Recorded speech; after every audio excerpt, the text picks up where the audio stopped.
be able to describe and tell people about the work we are doing, planting trees all the way across Hampshire. So I'm one of a team of three.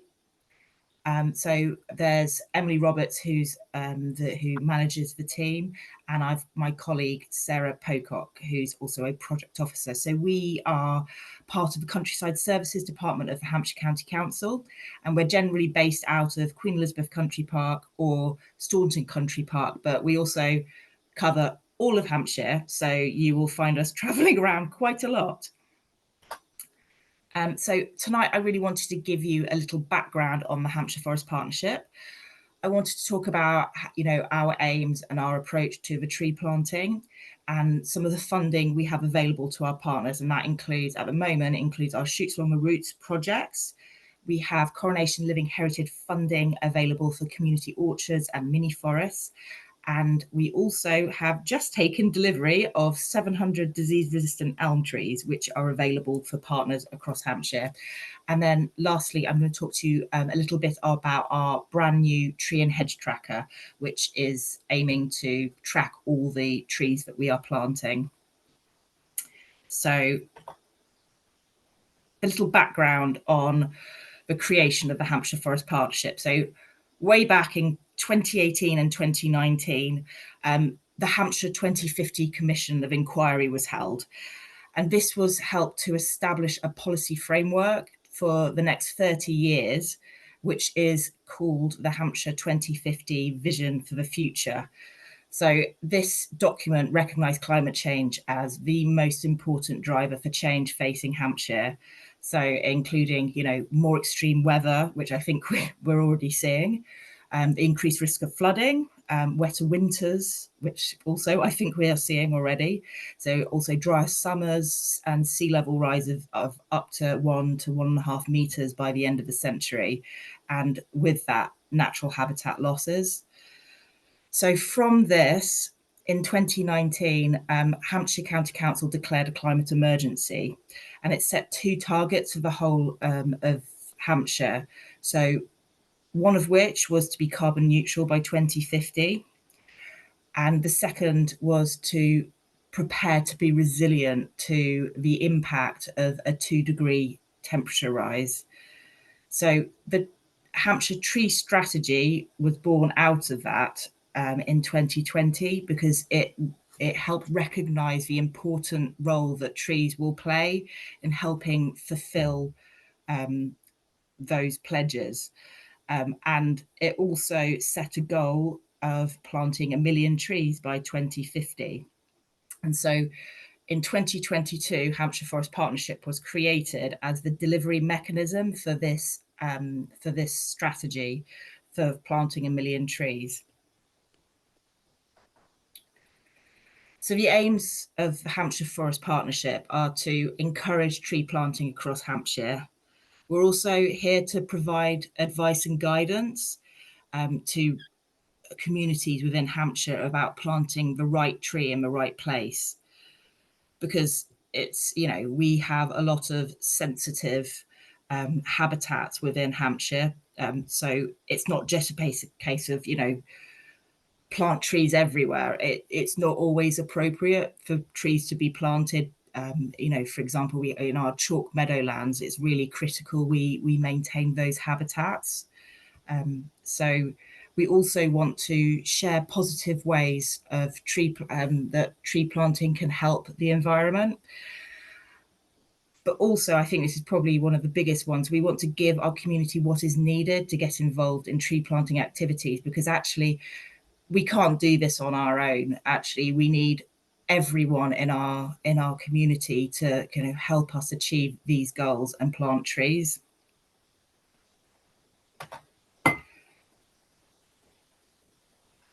I thought it would be a good idea to give you a little background in our kind of strategic priorities, the things that we're always thinking about when we are looking at projects.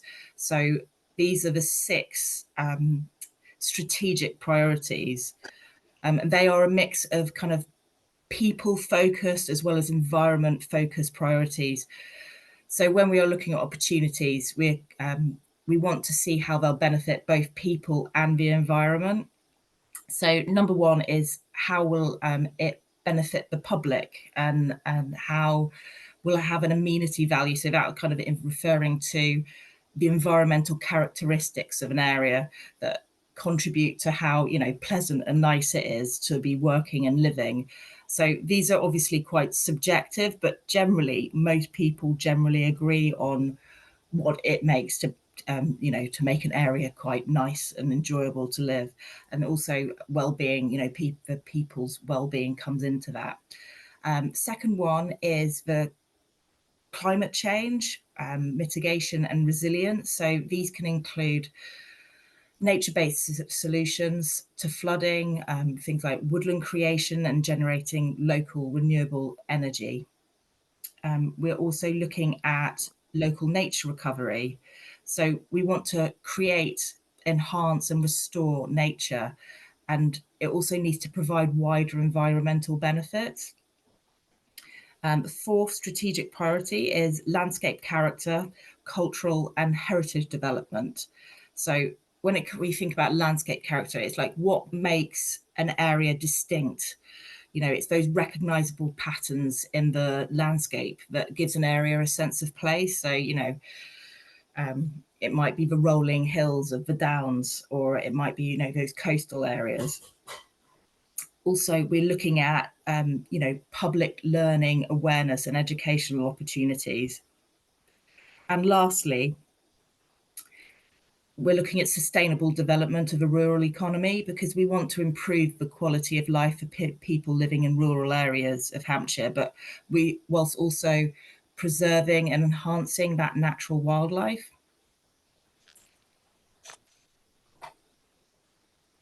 So the Hampshire Forest Partnership, and we're talking about, we call ourselves a partnership because what we're trying to achieve is we're trying to build a group of community groups, charities, businesses, and public bodies all working with Hampshire land managers to deliver tree planting, but also whilst also kind of supporting and boosting health and well-being of the people there. And so we're going to be doing this by helping pool our resources and engaging communities to create ownership. And by doing this, we'll be encouraged that ongoing maintenance and aftercare of the trees planted.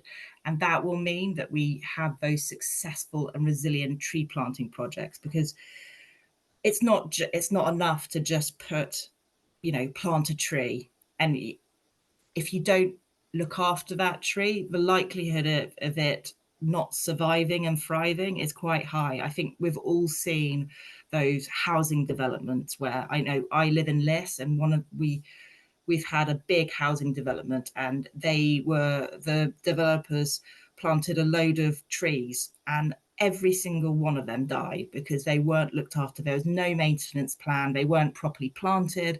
And so it's not good enough for us to just be planting these trees. We want them to survive and thrive, to become like climate heroes. So this is critical of getting everyone on board. And so these are some of our partners to date. As you can see, we've been quite busy for a team of three. And we're looking for more. Excuse me, I'm just gonna have a drink. So these are our funding sources. So back in 2021, the initial setup funding for Hampshire Forest Partnership actually came from Invest in Hampshire. And then after that, in 2022, we got a £150,000 forestry commission grant from the Woodland Creation Accelerator Fund. And that actually paid for mine and Sarah's roles. And then late last year, we found out were successful in getting a £100,000 DEFRA grant from the Coronation Living Heritage Fund. So we got 50,000 to create community orchards across Hampshire and 50,000 to create mini forests. And I'll explain what those are later. And then we've also had about £25,000 of partner contributions towards their tree planting projects. And obviously we are applying for more tree funding. You know, pretty much every month. So our kind of motto really is the right tree in the right place. But it's also, it's not just that, it's about the right people and the right place, because tree planting can't be addressed in isolation, because trees form part of a wider ecological and economic landscape. And it's a landscape that comprises both urban and rural areas, and and a really diverse needs of people living all the way across Hampshire, because Hampshire's a very large county. So it's really important to consider where you are planting, what you are planting, and what you are hoping to achieve. So we're always thinking, you know, if it's in a rural area, the trees we plant are really going to be trying to, increase that biodiversity. So we will generally stick to native trees species. And then, we're trying to create those wildlife corridors and support that nature recovery. Whereas in an urban area, the trees you plant are not necessarily for that nature connectivity. That does come in, but actually it might be that it's more important for that pollution control and air cooling. So actually it might be non-native trees that we look to there, because actually they're more likely to cope with that kind of the poorer soil, the drier conditions. We're also looking at the kind of economic impacts. So we understand that trees can be part of a working economic landscape. So we're looking at agroforestry on farms, and we're looking at how trees can help reduce heat and cold stress in livestock when they're creating, say, living barns in fields. And we're also looking at the public amenity and community well-being. So trees can have a function in our communities, in our they can provide shade in our parks, and they, with our community orchard projects, that's creating, a green space for people to go to within an urban environment. So these are the Hampshire Forest Partnership tree and hedge funds we have available at the moment, and I'd really like to talk to you about them. They are the Shoots Along the Roots project, our community orchards, the mini forest projects, and our disease resistant elms. And I'm going to talk to you about how they kind of fit our strategic aims as we go along. So our Shoots Along the Roots project, we are supporting tree planting all the way across Hampshire, and we have chosen these will be following all the major roads running through Hampshire. So we are going to support tree planting up to 2 kilometres wide strips either side of these major roads in Hampshire. So these roads have been strategically selected for the kind of ecosystem services benefits and how they'll support local nature recovery. But by working at this kind of landscape scale, we're seeking to provide a way to transform the landscape for nature. So if we manage to kind of our aim of this project really is to create green corridors through Hampshire for nature. And this gives an opportunity for us to create up to 630 kilometres worth of green corridors. So this map shows the shoots along the routes eligible areas for Alton and the surrounding area. So the green patches are that 1 kilometre, 1 kilometre either side, so that 2 kilometre strips following those roads. So as you can see, Alton is very well covered. And this is more unique fund because actually it will fund landowners, land managers, community groups, parish councils to plant trees within these eligible areas. And so we can support things like linear woodlands, shelter belts, hedgerows, tree clusters, and individual trees within those areas. So what we're really trying to do is we're trying to go from this, which is a very kind of disconnected landscape. So in this photo, you can see, there's a town and a sink, which is a site of importance for nature conservation or a wildlife site. And then there's a separate existing woodland, a pocket of, a clump of trees here, a separate village there. So we're trying to go from this to this. So our aim of developing that green corridor for connectivity within this kind of habitat mosaic of trees and grassland. So you can see that town. You might have a new community orchard, and linking it to the wildlife site might be a linear woodland, and then from that wildlife site you might get a new hedgerow, which will link it to an existing woodland. So creating that, these green corridors will link those remote habitats and allow wildlife to travel. And when that wildlife can travel, that genetic exchange can occur, the populations can move in response to environmental changes, and threatened species can replenish themselves from other areas if things happen. Liz, there's Hello. a question in the chat in relation to this from Yeah. Chris, who leads our Cycle Alton group. And she's asking whether there'll be opportunities for cycle paths within these 2 kilometre corridors. One might add footpaths as well. Are they just for nature, in other words, or they could be for nature and people? So at the moment they are for nature, but we are working with our rights of way team to add trees and hedgerows to our existing rights of way network. But because actually a lot of the land we're working with will be private land, so it's not necessarily, unfortunately, going to be creating new cycleways. Right. So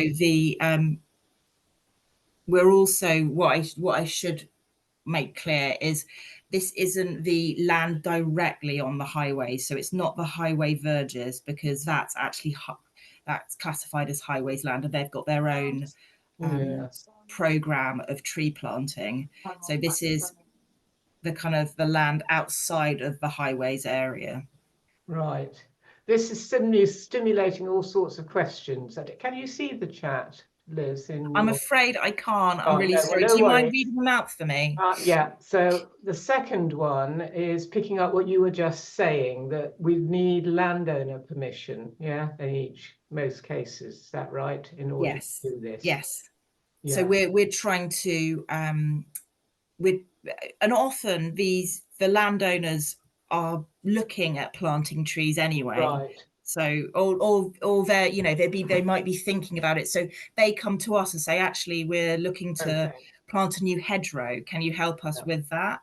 Right. And if it's within an eligible area of us, and they've got enough, they kind of ticks the strategic kind of goals, and it say, because what we're doing is we are looking at the kind of the wider picture. How will this new hedgerow or this new shelter belt or cluster of trees help us with that green connectivity? So we're always got that in mind. Right. So landowners are beginning to approach you for this project. It's still early days, but yes, we're picking up speed quite fast. That's exciting. It is really exciting. Yeah. And then there's a third point, which is more general, actually. We've all been learning about the launch of the local nature recovery strategy, which is being managed by Hampshire County Council, isn't it? It's part of the national process. And Danny is asking about, do we need to wait for that before we do all of this? I'm sure the answer is absolutely not. But there's obviously a close connection, isn't there, between the local nature recovery? There absolutely is. No, we don't. I don't think we need to wait, because this will all be part of that. And actually, it's not like you're going to be doing. It's not like you will be doing anything wrong if you're planting a new hedgerow it's not like the local nature recovery strategies can be like, oh yeah, no, actually we're moving away from hedgerows or moving away from planting trees. This will be supporting what you'll be seeing in that local nature recovery plan. Okay, right. Right, that's all the ones that have come in. I'm very pleased to see the focus on hedges actually, because we've been finding it in Alton. It's easier to find land to plant mixed native hedgerows Yeah. than trees. Yeah, so we've Yes. done, as you know, I think quite a lot. Will Meadow, and I just heard today from the town council that they're going to support a scheme on amenity land, so playing fields, to actually plant a hedgerow right along the roadway, which will fit within this, I think. So that's good news as well. Fantastic. In fact, I have actually been speaking to, I don't know if Emily Messenger. Yeah. So yeah, I have been talking with her recently. In fact, I was in Alton the other earlier this week, to talk to her about some various schemes. plans Yeah. she's got. Mostly around the community orchards, but yeah. Yeah. Okay. Yes. Well, And to be honest, if we can stick a hedgerow in, this is our aim. So sure. it's a kind of Yeah. we kind of sell up. We come in for a community auction, we'll stick 5 hedgerows in as well. Quite. Yeah. Right. Onwards. Okay, brilliant. Thank you. Lots of interest in that, as you can see. No worries. This is our big scheme, so it's good to hear that. Yes, good. Right. Oh, sorry, it's frozen. Oh no. Come on. Why has it done that? I think it's going to skip about 100 pages because I'm just clicking. It was doing fine, wasn't it? It was doing fine. It didn't like me stopping. Right. Okay, I'm just going to close it down and let's start. And come back in again. Yeah. Yeah.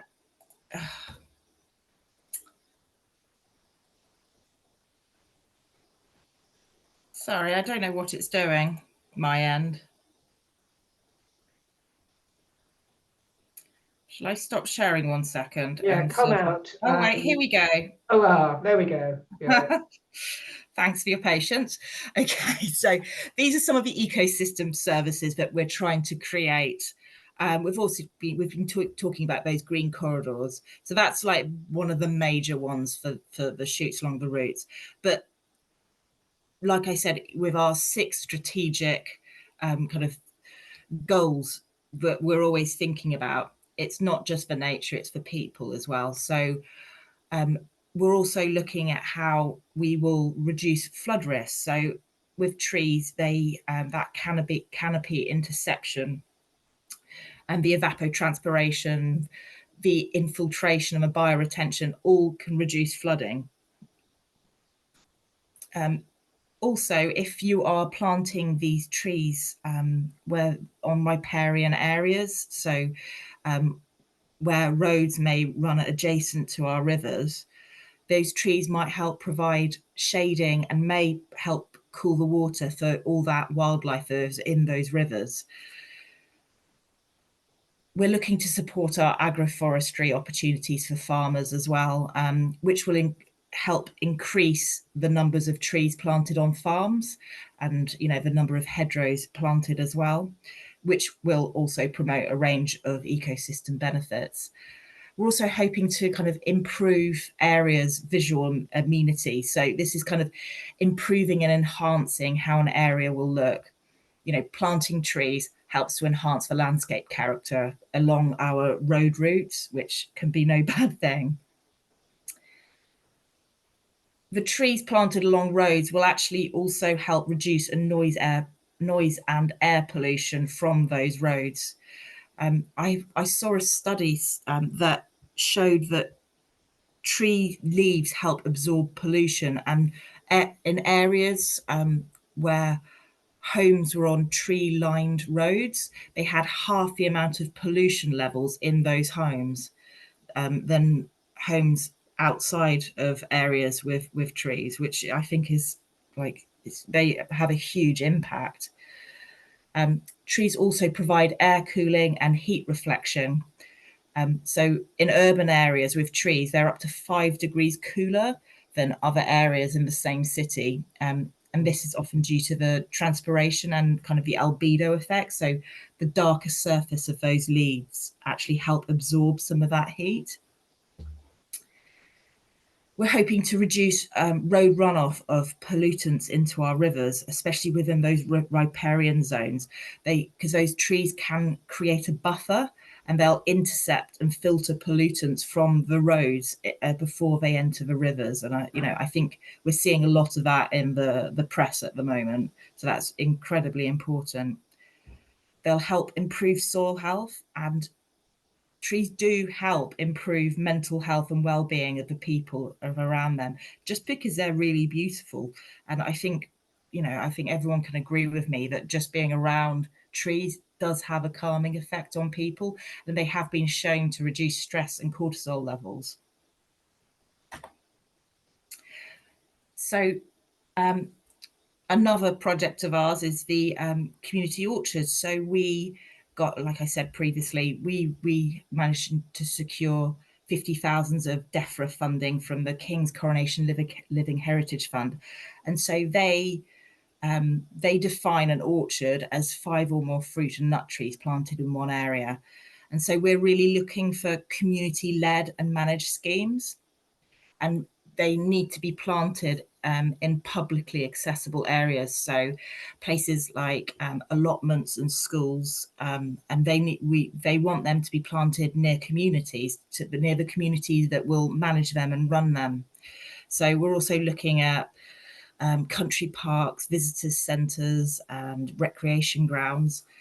So I said earlier that I was working with Emily Messenger, and we're looking at hopefully putting a couple of community orchards in Alton, one at Hawthorne Allotments, and then another one in the barley fields in Hollybourne.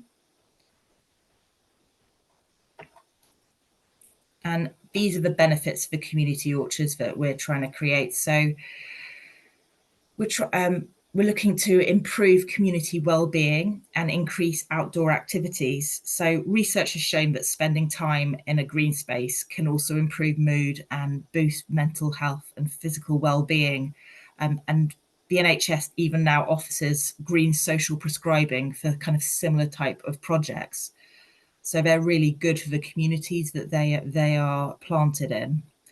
And they also create a focal point for community activities and learning. So they really do allow communities to come together. They can learn new skills, and they can produce locally grown food, which it helps a community become more resilient. I was speaking to a Unity representative, and they were saying, actually, the communities during COVID that had these kind of central outside places they were more resilient during COVID, because they had more of that, that kind of community cohesion. And I think community orchards really do play into that. And also they are a really important habitat for a range of wildlife. So orchards are actually classified as a priority habitat by Natural England and DEFRA, and they are included on the UK's Biodiversity Action Plan, as they provide the perfect habitat for many animals and insects, as they are what's known as early senescents. So they develop these veteran features, which basically they get very old and gnarled very quickly. So they kind of develop things like hollow trunks and rot holes, and there's lots of dead wood and sap runs, and all these are really, really important for animals and invertebrates. And also, as fruit trees, they blossom quite early on in the year, and so this provides a really important food source for pollinators. And also the spacing of them, it often lets quite a lot of light in, which pollinators need as well. So by planting community orchards in the right places and encouraging wildlife friendly management practices will help boost pollinators and increase biodiversity. And we're also encouraging, planting within these community orchards. You can border them with edible hedgerows, and you can put in features like dead hedges and ponds, which all really feed, create a really perfect environment for that wildlife.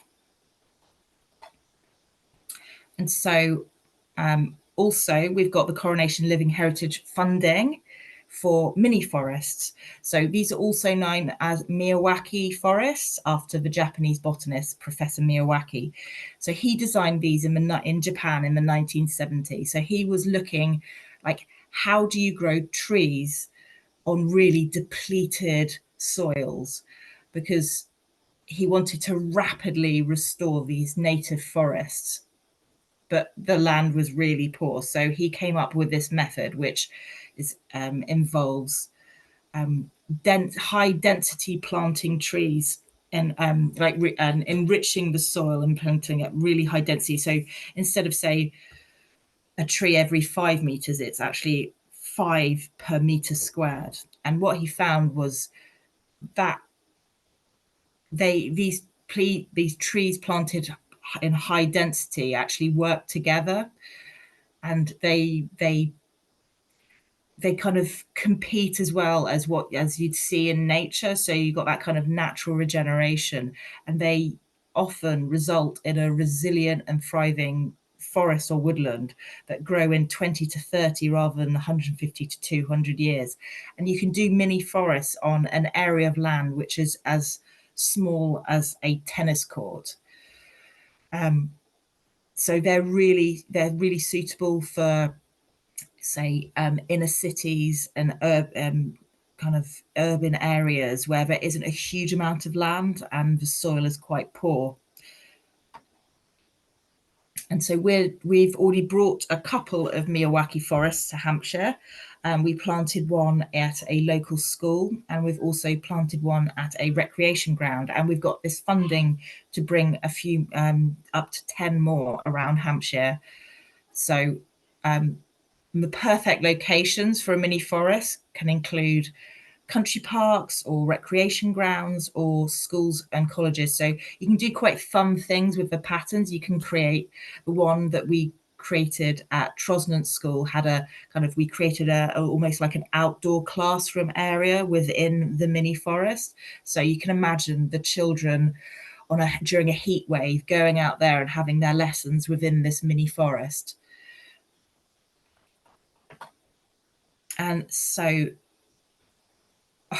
I was talking to Jenny earlier about why I was a bit exhausted today, and it's because I just had 700 disease-resistant elms arrive that I had to heal in. So that was my afternoon spent. So we're getting these disease-resistant elms in because of Dutch elm disease decimated the British elm population when it arrived in the 1920s. And I found a figure which was saying that since it came in, 60 million elm trees have been lost.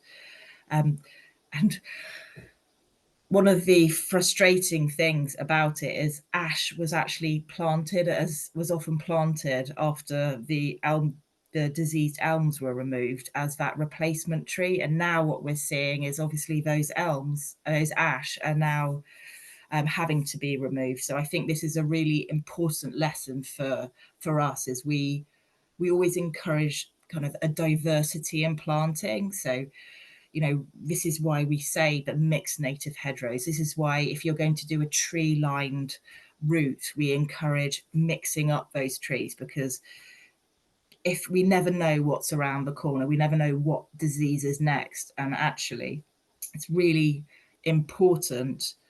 It would be, if a disease comes in and takes out, the oak trees next, actually, if you've mixed it up a bit, you might lose one or two trees in your recreation ground. But if you've just decided to go for all oak trees lining a path, then you're going to lose all of them. So we've always got that in mind.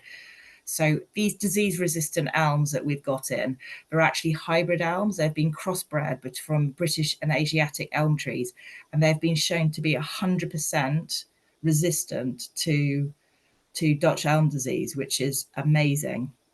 But it's not just Dutch elm disease that they are resistant to, but they seem to be bomb proof, almost too good to be true, to be honest, at this stage, because they're suitable for sites that are both urban and coastal. They tolerate both low and high temperatures. They don't mind dry conditions. They don't mind wet conditions. They don't mind being grown on poor soils and in hotter and drier conditions. So it's uh, it's really going to be very exciting to bring these back to Hampshire. But they are a very, very important tree for the British countryside. So they're very important for the white letter hair streak butterfly, and that was once a very common butterfly. It's now endangered due to the decimation of the elm trees in the UK. And I was having a conversation with a butterfly conservation charity, and they recommend that we plant them with small leaf limes because they're another favourite food source of them. So we are encouraging, where we're planting the elves, we're also planting them with these lime trees to help bring this butterfly back. So we do have these 700 trees. So, and they are fantastic as, trees within hedgerows or standalone trees or trees in parklands or urban trees. So if you know, we are able to give them out within the eligible areas of the shoots along the routes that you saw. So please contact me if you have an idea of a public area that you would like to put these trees. But so I know it's a bit death by PowerPoint tonight, but these are my last couple of slides, and I just wanted to talk to you about our tree and hedge tracker because we've got a new online map going live soon. And this map, it will be showing where all the trees and hedges have been planted in Hampshire since November 2020, which is when the pledge to plant 1,000,000 trees was pledged. So within that, you're going to be including the location, the number of trees, hedges planted, the tree species, and the planting day, and whoever planted the trees. And so this is an interactive public map. So anyone in Hampshire can add their tree and hedge planting to that map. And we're really using this as it's a strategic tool. So it's help us track where the 1,000,000 trees are, but also it showcases the work we've done. And it also allows us to see where more trees are needed. And the last slide is just, these are the links to the survey links. So if you have planted some trees in the last couple of years or 3 years, you can put them on by following one of these links. You just complete a really short survey.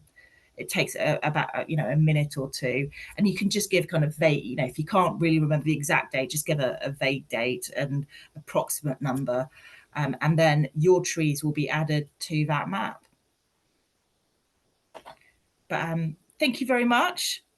And does anyone have any questions?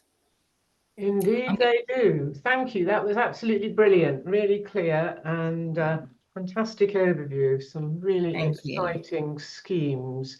I think I'm going to work up from the I'm bottom. going to stop sharing now so I can Okay. see people. Yeah, you That's have oh yeah. done. Yeah. Work up with from the Let me have a look at the chat. can you see? Yeah. Here we So are. Should I go we from the work top? up from the bottom because you just finished Oh, talking okay. about Yep. elms. Yeah. So Patrick's asking about these elms, whether they really Yep. are elms. Are they the same Yes. appearance? So Yeah. these elms, they are hybrid elms. They are a mix of the British elm, but they It's another one. Yes. sorry, it just moved. So I'm just trying to read it. They do share the same appearance, and they do share. They are also wildlife friendly, British wildlife friendly. So it's not just you know Which they name are are a they? really good alternative Right. to our native elms. Yeah. They're kind of the second best thing. Okay. So they attract the same range of species as you were They saying. absolutely Yeah, do. with So I was the talking about the white letter hair streak. Yeah. They, yeah, they're the butterfly conservation group, they planted some of these disease resistant elms at a Okay. site, Right. and they had white letter hairstreak butterflies within 4 years of them planting them, and Okay. they hadn't had them there for many years. So actually they are appropriate for, Right. sorry, the messages are coming up. Yes, I know. Keith is saying you've planted several of these in Binstead, apparently. That's exciting. Good. Fantastic. Yeah. Right. I'm going to go up and then down. So if we go to the species used in I can't pronounce it, Miyawaki, that's it? Yeah, Miyawaki forest. Paul's asking what sort of tree species are used. So, I mean, these are native trees that we use, Right. and so the what we do is we look at the percent of, we have a different canopy level. So I can share a slide with you if you want about the different. Let's see if I can find it. I'm just going to have a quick look because actually I think this would be useful to illustrate my point. Right.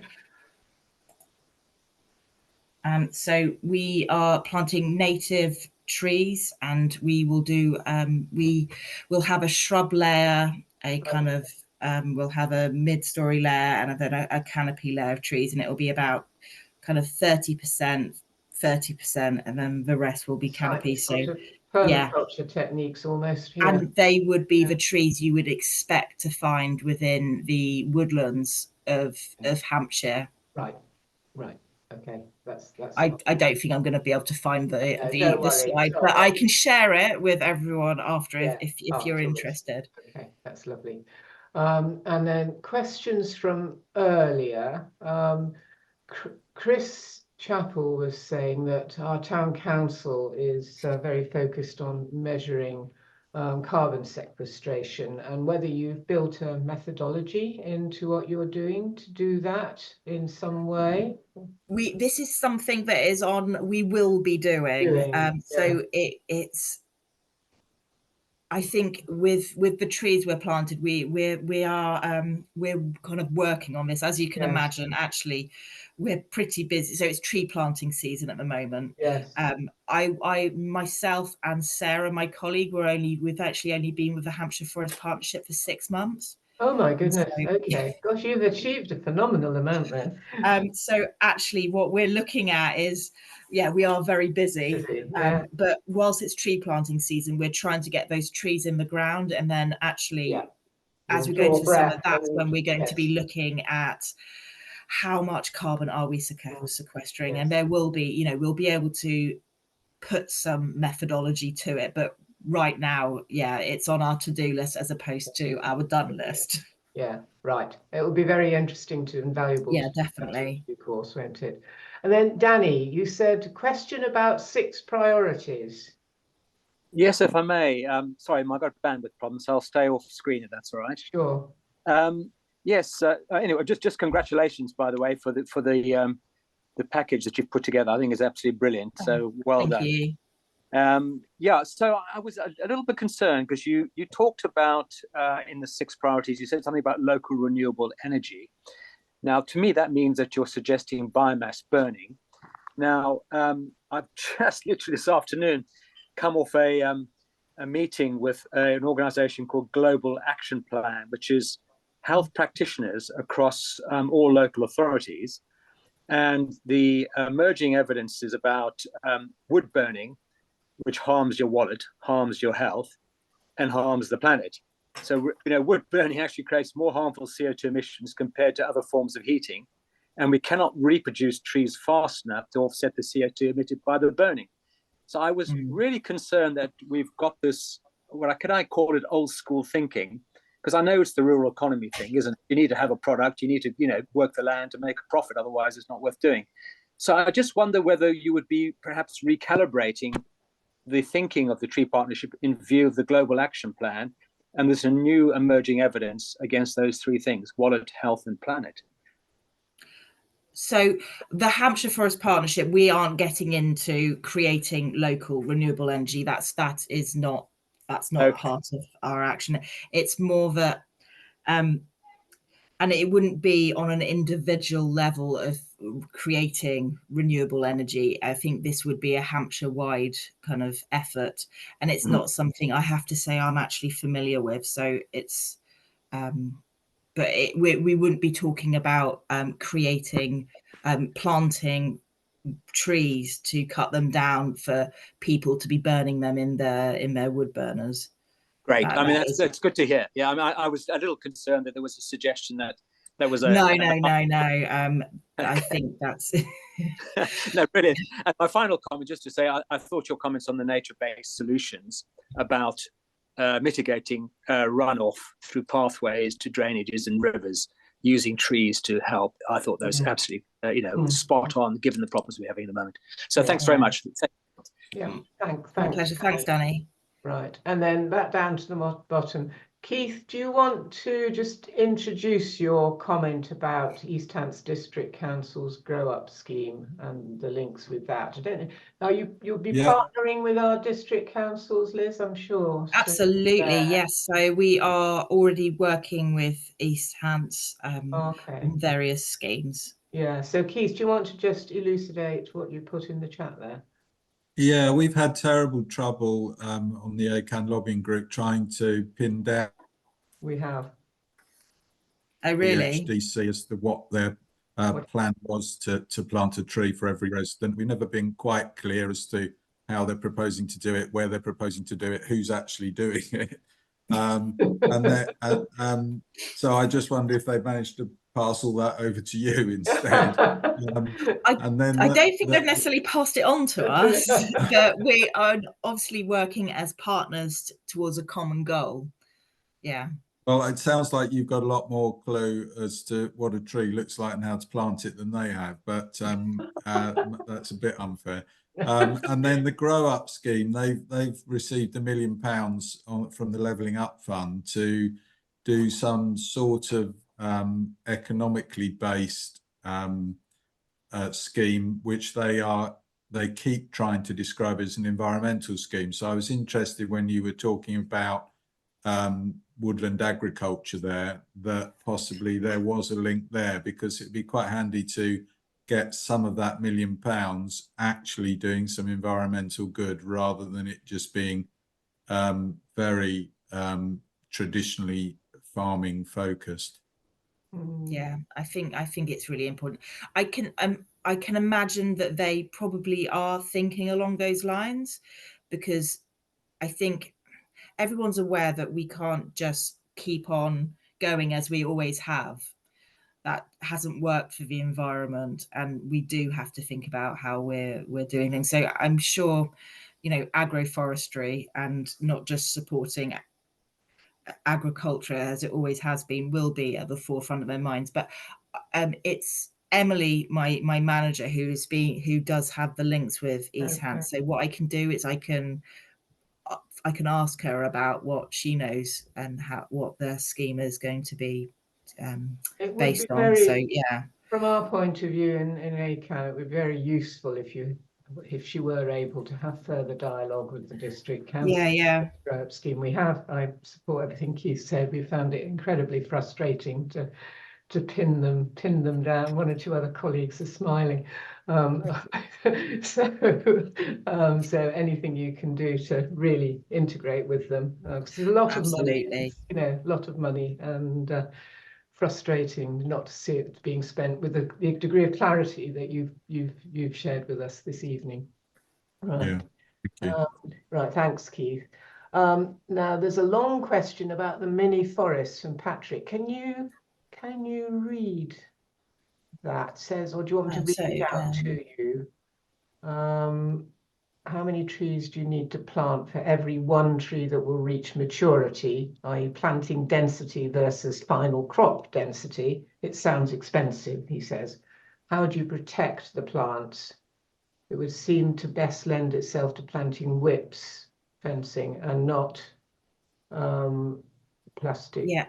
Tubes. So we try and plant whips wherever we can. So whips establish themselves much faster, much better, without the need for substantial amount of watering. So pretty much in all our tree planting, projects, we favour whips.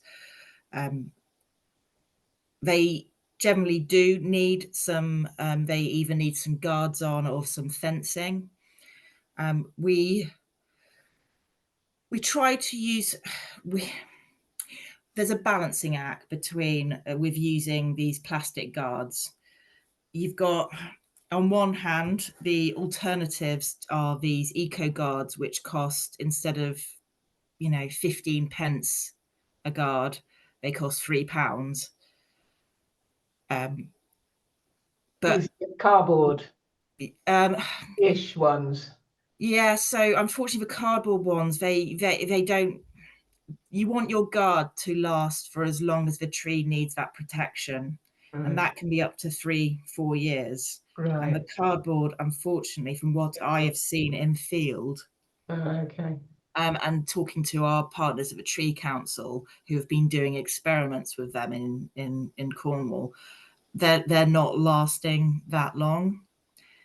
And yeah, it's difficult because trees do need protection. The most critical thing is that every tree you plant actually is given a fighting chance to survive and thrive. So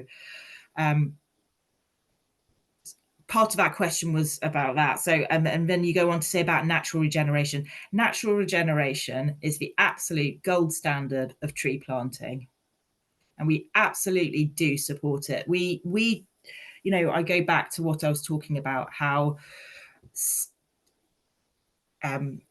sometimes environment isn't suitable for trees, and we wouldn't do that. And sometimes we look at a site and actually they've got natural regeneration happen. So we're not going to go along to that site and rip them all up and plant a load of trees, because actually it's happening already.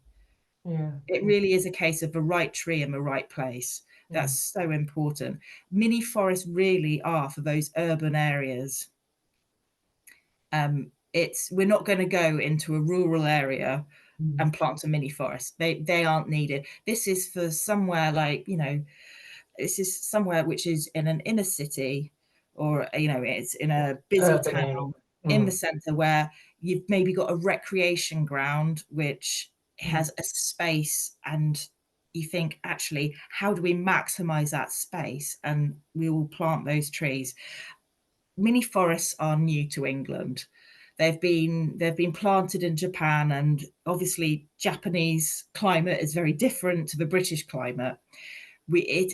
I'm not going to deny that it isn't a bit of a kind of, it's still a bit of a guessing game as to the exact end product that we will be getting with these.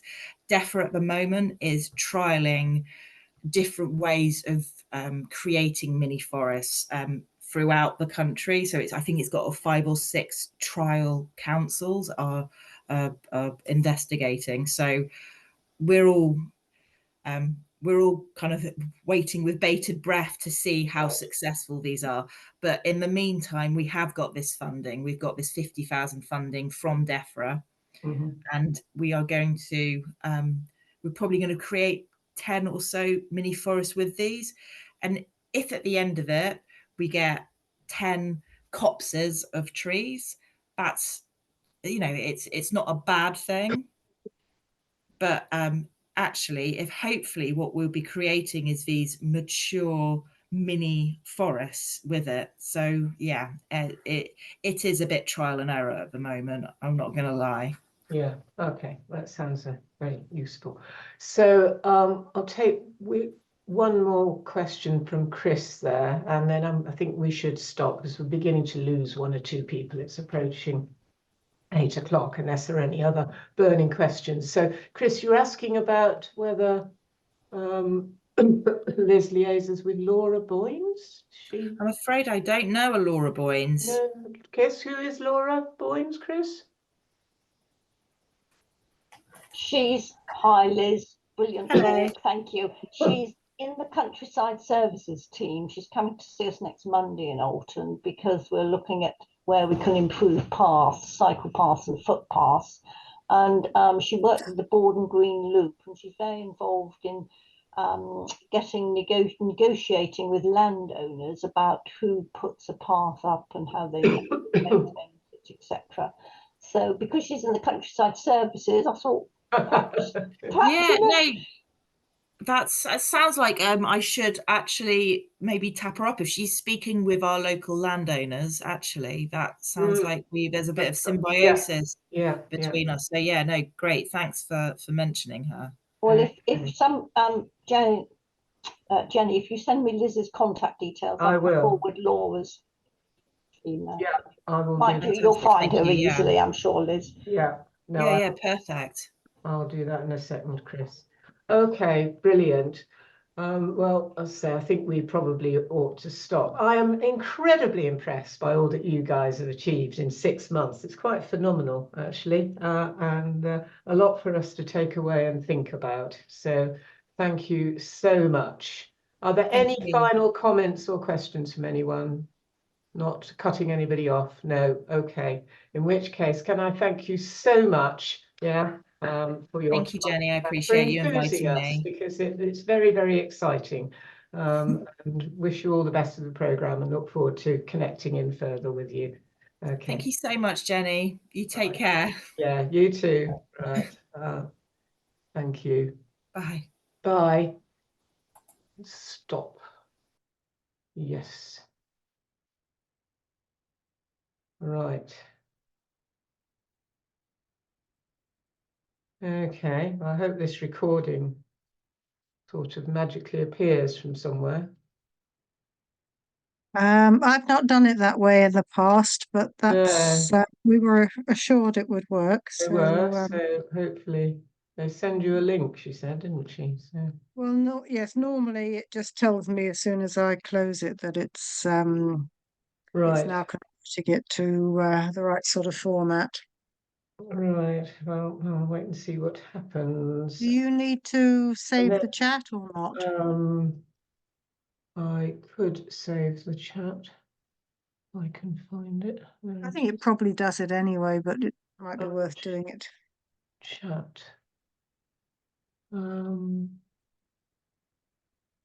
Where does it say? If you go to the chat, it should be near the bottom. The option to save the chat. I don't think I can because I'm not the host. Oh, here you are. Yes, I can. Can you? Oh, I've just found it as well. You found it. Good. Okay. Just found it. Right, done. Good. Yeah, that's right. There was somebody direct messaging me which had got in the way. Right. Okay, well, that was fascinating, actually. It really was. Good. Very interesting. Yeah. Range of programs underway. Haven't got any energy to connect with any of them, but that's another matter. It's a shame you didn't get your day out today. I know. It's an absolutely crazy week, you can imagine. Anyway, it's good because this work really does need doing in the house. So I just have to seize the opportunity with both hands and run with it, you know. But yeah, never mind. I'm going to miss abstract art tomorrow morning as well. Just can't cope with everything. So I don't know whether I'll get up to art club in the afternoon. I'll see how it goes. Take it. All right. Okay. Just seeing that Patrick was on here, he was interested in going to the Farnborough protest on Saturday. So I'm not having to take Finna. Sam doesn't want to go, so we could offer Patrick a lift. Yeah, okay. Sounds good. Do you know anyone else who wants to go? No, I haven't seen any. I've just reposted it on Facebook. Yes, I saw that. To remind people about it. Found the poster. So if anybody's said anything, I mean, I could put a comment. Have a look. Put a comment. Yes, you can always put a comment in saying that 2 or 3 of us are going, and we could share a car, share Eleanor's car to be exact. No, there's nothing yet, but you only Nothing just yet, no. posted Well, it today, I didn't you? have, yeah. I'll put a comment underneath it and see just in Mm. case anybody else, but I haven't, nobody else has mentioned it to me, no. No, that's fine. No, that's fine. Are Okay then. you all right then? Yes, it's all busy. I got the last of the leaflets out today, and Oh, the thank you. display boards are largely done, and I'll work on the newsletter tomorrow. Yeah, okay, So, right. do you reckon it's worth trying to get the newsletter out before the Farnborough thing, or just before Monday? Just before Monday. I mean, it's going to be so close to the Farnborough thing, isn't it? I've just got in my inbox this afternoon something about the mental blank fruit tree in every garden. So their page Yes, I saw that. Yeah. page is live now. So finally, so I'll resend you the post of the one we Well, did. I've got it anyway. It's on Got the same Pecan one. newsletter. Yeah, it's the same one. Have you got the ACAN Alfie one though? Is there an Alfie one as well? There's an ACAN Alfie. I'll resend it to you. We used it last year, but it's branded. Last year's one. Yes, Okay. well, they've updated it for the right price because it's cheaper this year. Oh, It okay. was 15 quid last year, it's 12 quid this year. They've got more subsidy. So I'll resend Okay. it because, as I say, it's branded for us. So I've got Okay. it saved. Yeah. And then, Right. yeah, the website link will do the job, and then a mention of the date. So, but I'll drop you a quick email in a minute. Yeah, that's Right. fine. Okay, good. Okay then. Well, I'll see you on And I'll see Friday. you if on not before. Friday. Yeah, absolutely. Right. Cheers then.